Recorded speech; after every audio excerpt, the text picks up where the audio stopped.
Shalom, selamat pagi. Perkenalkan, nama saya John Pakpahan. Hari ini hari Rabu, tanggal 16 Oktober 2019. Pada pagi hari ini, saya akan bicara dengan tema Muhammad SAW, utusan Allah SWT. Saya ulangi, pada hari ini saya akan bicara dengan tema Muhammad SAW, utusan Allah SWT, bagian yang ketiga. Mari kita mulai. Muhammad SAW, utusan Allah SWT, bagian yang ketiga. Pengertian serta perbedaan Nabi dan Rasul. Perbedaan Nabi dan Rasul. Sebenarnya jumlah Nabi dan Rasul sangatlah banyak. Di dalam Wikipedia bahasa Indonesia dikatakan bahwa jumlah Nabi ada 124.000 orang, sebagaimana hadis yang diriwayatkan oleh At-Tirmidzi sebagai berikut. Dari Abi Jar R.A. bahwa Rasulullah SAW bersabda ketika ditanya tentang jumlah para nabi, jumlah para nabi itu adalah 124.000 nabi. Lalu berapa jumlah rasul di antara mereka? Beliau menjawab 312 rasul. Hadis riwayat At-Tirmidzi. Dari sekian banyak nabi dan rasul, namun yang harus diimani umat Islam sebagaimana yang dijelaskan di dalam Al-Quran, yaitu hanya 25 nabi atau rasul, dan ini menjadi salah satu rukun iman yang keempat dalam agama Islam, yaitu percaya kepada para nabi dan para rasul. Pengertian nabi dan rasul. Nabi adalah seorang dengan jenis kelamin pria yang mendapat wahyu dari Allah SWT, namun tidak wajib disebarkan kepada orang lain. Rasul adalah seseorang dengan jenis kelamin laki-laki yang mendapatkan wahyu dari Allah SWT dan memiliki kewajiban untuk menyebarluaskan wahyu tersebut. Perbedaan para nabi dan para rasul. Dari definisi nabi dan rasul di atas, maka dapat disimpulkan perbedaan antara nabi dan rasul, yaitu para nabi boleh menyampaikan wahyu yang diterimanya tetapi tidak punya kewajiban atas umat tertentu atau wilayah tertentu. Sementara kata rasul berasal dari kata risalah yang berarti penyampaian. Karena itu para rasul setelah lebih dulu diangkat sebagai nabi bertugas menyampaikan wahyu dengan kewajiban atas suatu umat atau wilayah tertentu. Dari semua rasul, Muhammad SAW sebagai nabi penutup yang mendapat gelar resmi di dalam Al-Quran, Rasulullah adalah satu-satunya yang kewajibannya meliputi umat dan wilayah seluruh alam semesta, rahmatan lil alamin. Nabi dan Rasul dalam Al-Quran. Al-Quran menyebut beberapa orang sebagai nabi. Nabi pertama adalah Adam. Nabi sekaligus Rasul terakhir ialah Muhammad SAW yang ditugaskan untuk menyampaikan Islam dan peraturan yang khusus kepada manusia di zamannya sehingga hari kiamat. Isa yang lahir dari perawan Maryam binti Imran juga merupakan seorang nabi. Selain ke-25 nabi sekaligus rasul, ada juga nabi lainnya seperti dalam kisah Khidir bersama Musa yang tertulis dalam surat Al-Kahf ayat 66 sampai 82. Terdapat juga kisah Ujair, Samuel, juga nabi-nabi yang tertulis di hadits dan Al-Quran seperti Yusua bin Nun, Zulkarnain, Ilyasa. Sedangkan orang suci yang masih menjadi perdebatan sebagai seorang nabi atau hanya wali adalah Luqman Al-Hakim dalam surat Luqman. Muhammad SAW penutup para nabi. Dalam syariat Islam dikatakan bahwa Muhammad adalah sebagai khataman nabiyin atau penutup para nabi. Dalam Al-Quran telah dijelaskan pada surat Al-Ajab ayat 40 menyatakan, Muhammad itu sekali-kali bukanlah bapa dari seorang laki-laki di antara kamu, tetapi dia adalah Rasulullah dan penutup nabi-nabi, dan adalah Allah Maha mengetahui segala sesuatu. Sekarang kita lihat ciri-ciri nabi dan rasul dalam Islam. Sekarang kita lihat ciri-ciri nabi dan rasul dalam Islam. Dari nama-nama 25 nabi Islam yang Anda ketahui, mereka memiliki 4 sifat wajib dan 4 sifat mustahil. Saya ulangi, dari nama-nama 25 nabi Islam yang Anda ketahui, mereka memiliki 4 sifat wajib dan 4 sifat mustahil. Sifat pertama, sidik, artinya benar. Sifat mustahilnya adalah kijib, dusta atau bohong. Sifat kedua, amanah, artinya dapat dipercaya. Sifat mustahilnya adalah khianat atau curang. Sifat ketiga, tablik, artinya menyampaikan wahyu dari Allah pada umat. Sifat mustahilnya adalah kitman, menyembunyikan wahyu. Sifat keempat adalah fatonah, artinya cerdas dan pandai. Sifat mustahilnya adalah jahlun atau bodoh. Sekarang kita lihat Alkitab. Alkitab Ulangan 18 ayat 21 sampai 22. Jika sekiranya kamu berkata dalam hatimu, bagaimanakah kami mengetahui perkataan yang tidak difirmankan Tuhan? Apabila seorang nabi berkata demi nama Tuhan dan perkataannya itu tidak terjadi dan tidak sampai, maka itulah perkataan yang tidak difirmankan Tuhan. Dengan terlalu berani nabi itu telah mengatakannya, maka janganlah gentar kepadanya. Kita lihat Alkitab Yeremia 28 ayat 9. Tetapi mengenai seorang nabi yang bernubuat tentang damai sejahtera, jika nubuat nabi itu digenapi, maka barulah ketahuan bahwa nabi itu benar-benar diutus oleh Tuhan. Kita lihat Al-Quran surat 16 An-Nahl ayat 125. Serulah manusia kepada jalan Tuhanmu dengan hikmah dan pelajaran yang baik, dan bantalah mereka dengan cara yang baik. Sesungguhnya Tuhanmu dialah yang lebih mengetahui tentang siapa yang tersesat dari jalannya, dan dialah yang lebih mengetahui orang-orang yang mendapat petunjuk. Ini penjelasan dari saya terhadap surat 16 An-Nahl ayat 125. Surat 16 An-Nahl ayat 125 mengajarkan cara berdialog atau berdebat yang baik. Sekarang marilah kita lihat apakah Muhammad SAW memenuhi 4 syarat untuk menjadi nabi dalam Islam. Saya ulangi. Sekarang marilah kita lihat apakah Muhammad SAW memenuhi 4 syarat untuk menjadi nabi dalam Islam. Syarat kedua menjadi nabi dalam Islam adalah amanah, artinya dapat dipercaya. Sifat mustahilnya adalah khianat atau curang. Saya ulangi. Syarat kedua menjadi nabi dalam Islam adalah amanah, artinya dapat dipercaya. Sifat mustahilnya adalah khianat atau curang. Kita lihat Al-Quran surat Al-Baqarah ayat 106. Surat Al-Baqarah ayat 106. Ayat mana saja yang kami nasahkan atau kami jadikan manusia lupa kepadanya, kami datangkan yang lebih baik daripadanya atau yang sebanding dengannya. Tidakkah kamu mengetahui bahwa sesungguhnya Allah Maha Kuasa atas segala sesuatu? Para musafirin berlainan pendapat tentang arti ayat. Ada yang mengartikan ayat Al-Quran dan ada yang mengartikan mujizat. Sebab turunnya ayat ini diketengahkan pula oleh Ibnu Abu Hatim dari jalur Ikrimah dari Ibnu Abbas. Katanya, ada kalanya wahyu turun kepada Nabi SAW di waktu malam, lalu Nabi lupa di waktu siang. Saya ulangi sekali lagi. Ada kalanya wahyu turun kepada Nabi SAW di waktu malam, lalu Nabi lupa di waktu siang. Saya ulangi sekali lagi. Ada kalanya wahyu turun kepada Nabi SAW di waktu malam, lalu Nabi lupa di waktu siang. Maka Allah pun menurunkan apa saja yang kami hapuskan sampai akhir ayat Al-Baqarah ayat 106. Ini penjelasan dari saya terhadap surat Al-Baqarah ayat 106. Ini keterangan dari saya. Sebab kita lihat asbab nuzul, sebab turunnya ayat ini. Ada kalanya wahyu turun kepada Nabi SAW di waktu malam, lalu Nabi lupa di waktu siang. Al-Baqarah ayat 106. Saya ulangi.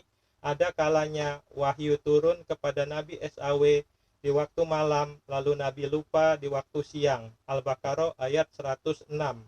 Allah SWT menurunkan wahyu kepada Muhammad SAW pada malam hari, lalu Muhammad SAW lupa kepada wahyu itu pada siang hari.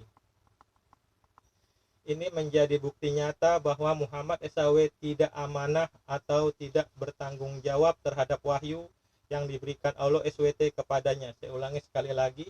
Ini menjadi bukti nyata bahwa Muhammad SAW tidak amanah atau tidak bertanggung jawab terhadap wahyu yang diberikan Allah SWT kepadanya. Saya ulangi sekali lagi. Ini menjadi bukti nyata bahwa Muhammad SAW tidak amanah atau tidak bertanggung jawab terhadap wahyu yang diberikan Allah SWT kepadanya.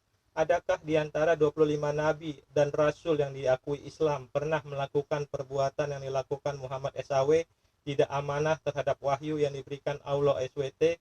Seseorang yang amanah akan bertanggung jawab terhadap tugas yang diberikan kepadanya, apalagi tugas itu datangnya dari Allah SWT. Saya ulangi sekali lagi.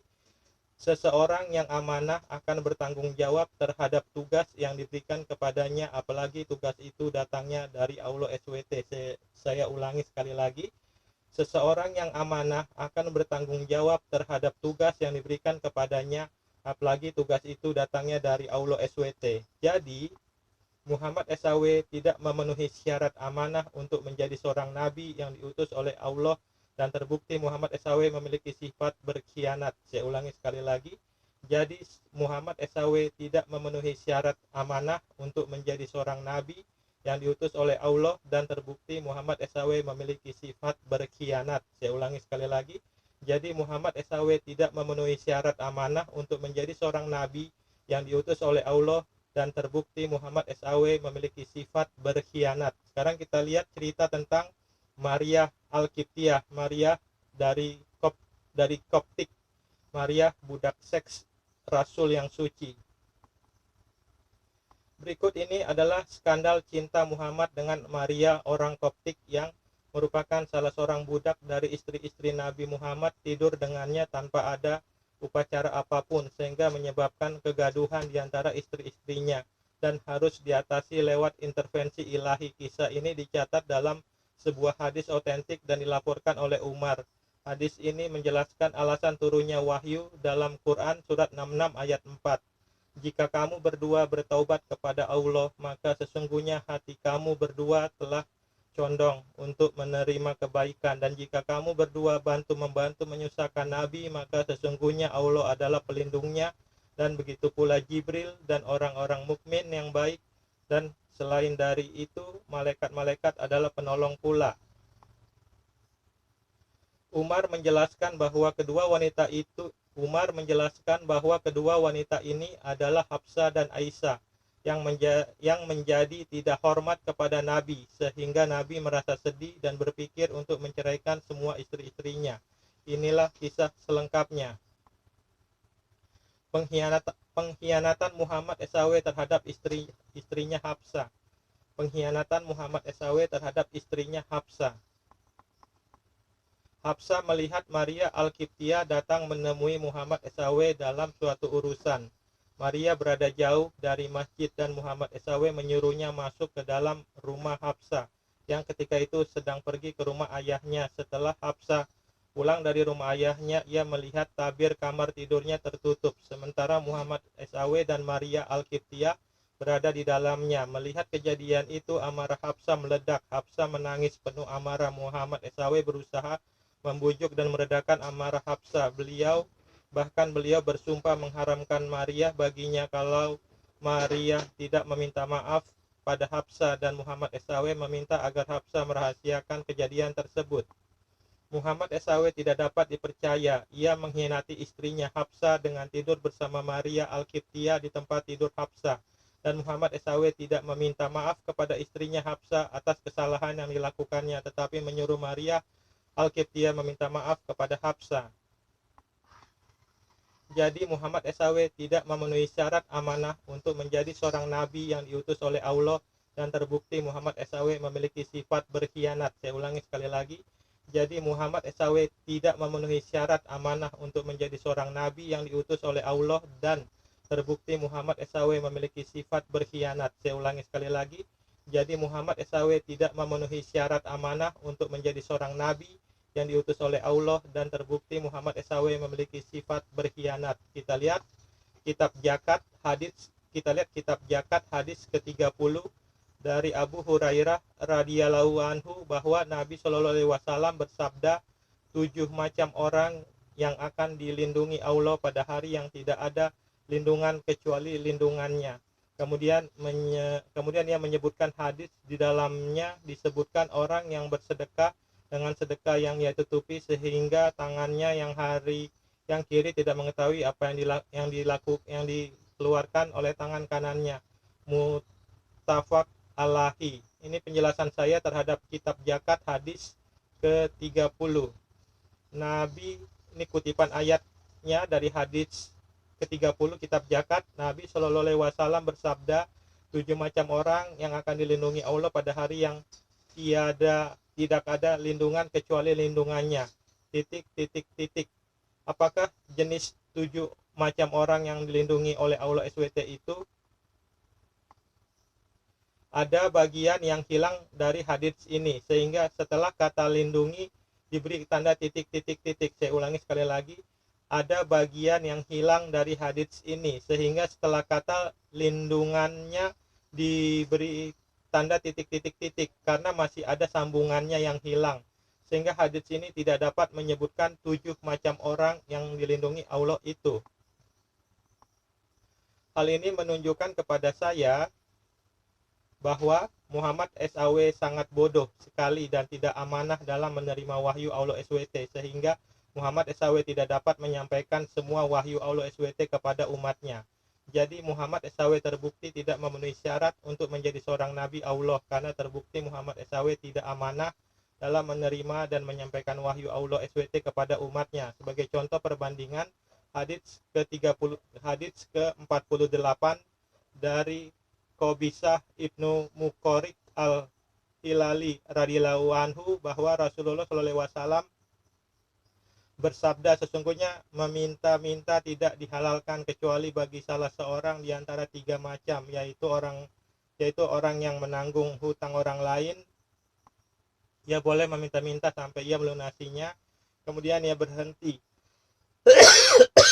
Orang yang tertimpa musibah yang menghabiskan hartanya, ia boleh meminta-minta sampai ia mendapatkan sandaran hidup. Dan orang yang ditimpa kesengsaraan hidup sehingga 3 orang dari kaumnya yang mengetahuinya menyatakan si fulan ditimpa kesengsaraan hidup, ia boleh meminta-minta sampai mendapatkan sandaran hidup.